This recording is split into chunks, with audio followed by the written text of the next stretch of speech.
3 to 4 PM ఉంటే మనకు coincidence time ఏంటి 155/11.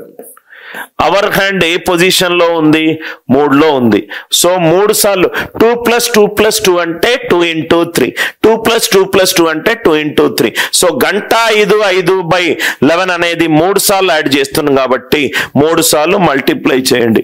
3 1 3, 3 5 15, 15/11 అంటే 1/4/11.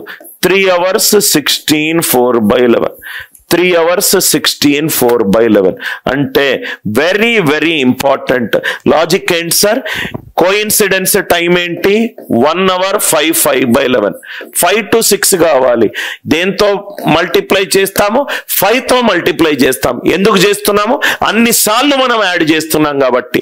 2 + 2 అనేది 2 × 2, 2 + 2 + 2 అనేది 2 × 3. సో నేను 5 సార్లు యాడ్ చేస్తున్నాను కాబట్టి 5 1s are 5, 5 5s are 25, 5 5s are 25, 11 2s are 22, 3/11. 527 3/11. 527 3/11. Logic అర్థమైందా sir?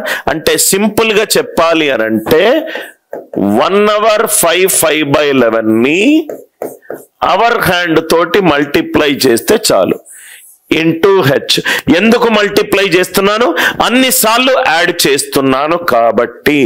7 to 8 PM. So coincidence time ఎంత? 1 hour 5/11 × 7. అర్థమైందా సార్ అందరికి? 1 to 2 PM.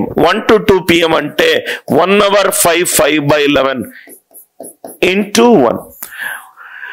కోయిన్సిడెన్స్ టైమింగ్ ని అవర్ హ్యాండ్ పొజిషన్ తోటి మల్టిప్లై చేస్తే ఆన్సర్ వస్తుంది. ఈనట్టు రాసుకోండి. అవర్ హ్యాండ్ పొజిషన్ ని రైట్, అవర్ హ్యాండ్ పొజిషన్ ని 1 hour 5/11 తోటి మల్టిప్లై చెయ్యండి.